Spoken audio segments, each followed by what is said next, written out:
Hi everyone, this is Sinead, and in this video we are going to be having a look at first impressions and what first impressions actually show us about ourselves and not so much the other person. Now, it was interesting because I was introduced to my relationship with first impressions when there was this one day that I met a woman for the first time.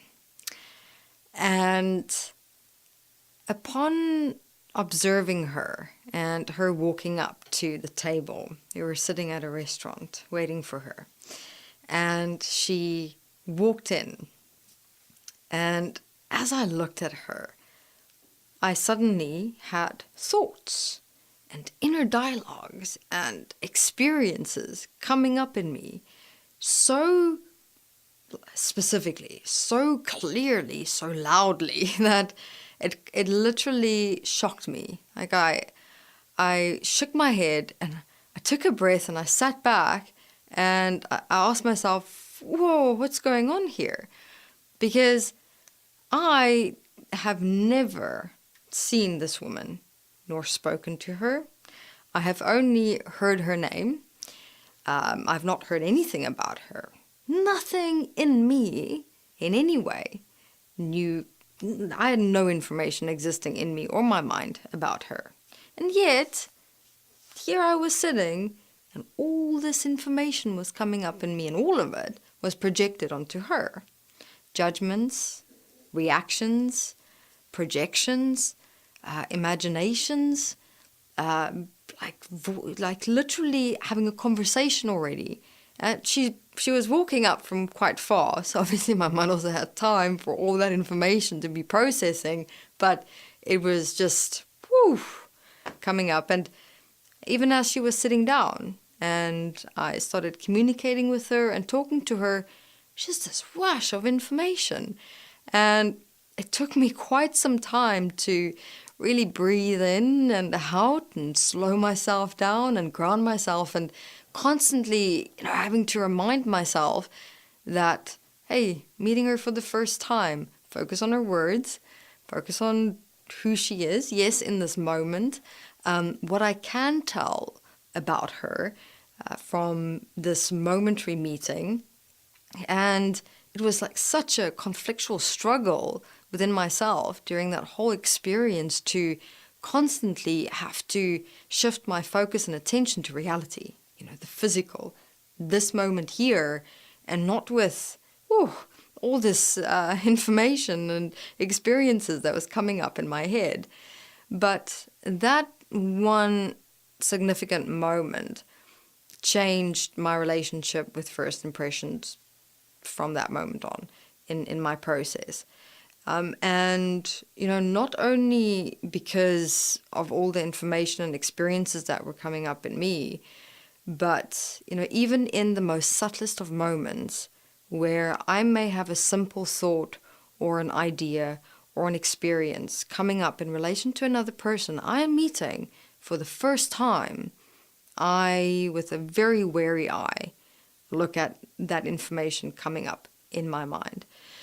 Look, in many ways, I have noticed one thing about all of us, this is all humans, is that there is a level of ourselves that, is quite aware from the perspective that we can pick up on another person's, let's say, presence or mood or way of being.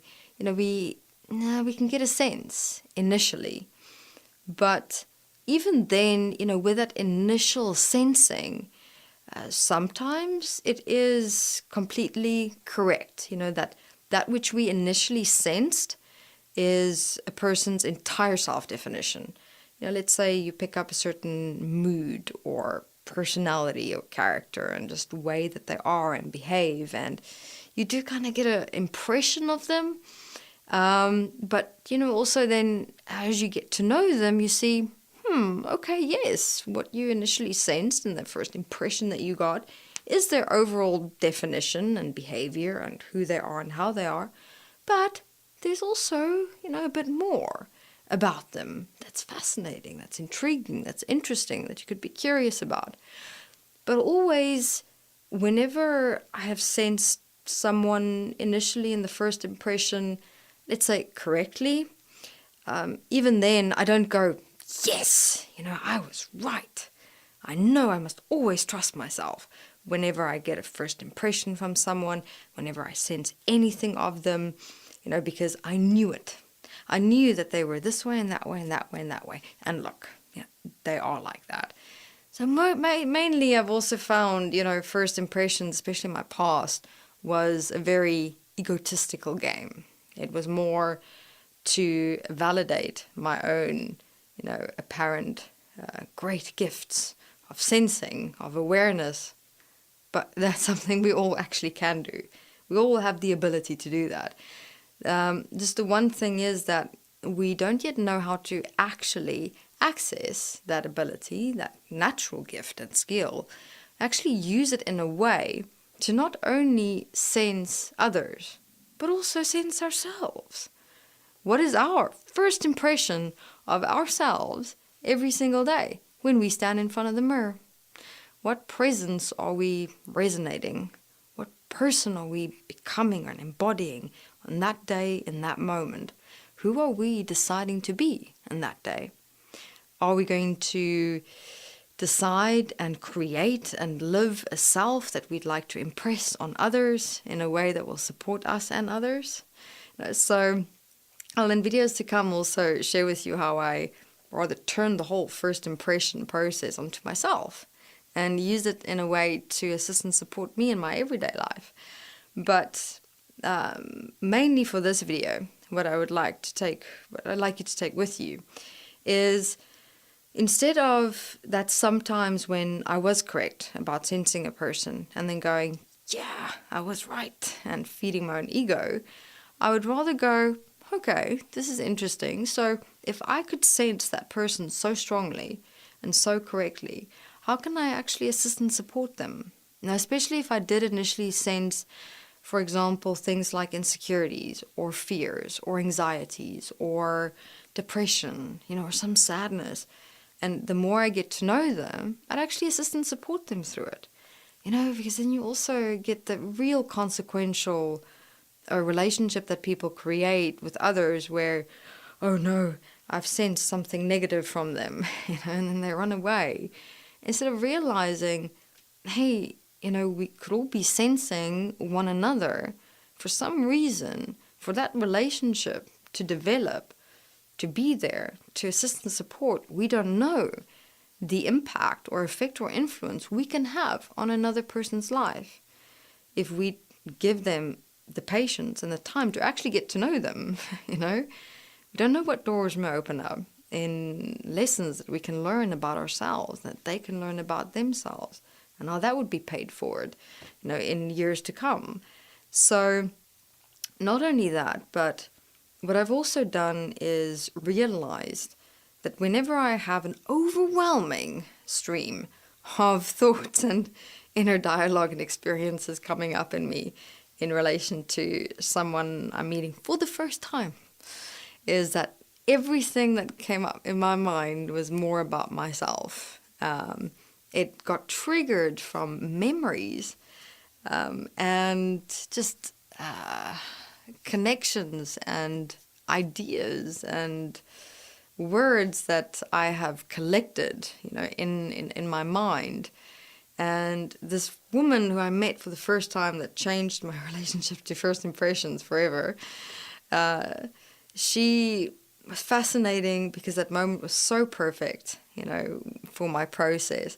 Because she represented, interestingly enough, my years of collecting, data and information about models, and also having met models and spending time with them, and my introduction into that life, or that let's say that field and an area was quite shocking. So she just represented lots of memories and information and processes that I hadn't walked through and gone through and dealt with inside myself. And it's interesting that that whole process just opened up like a fountain that came out.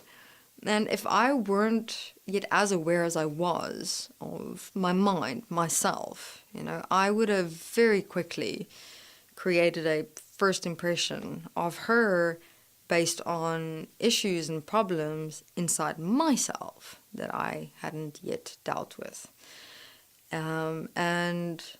Was being able to, in that moment, really assist and support myself to just keep on breathing and grounding myself and remind myself this is the first meeting.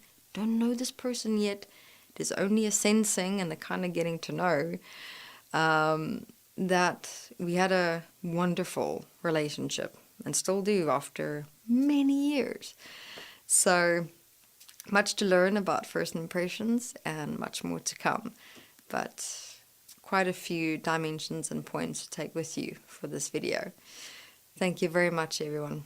Enjoy.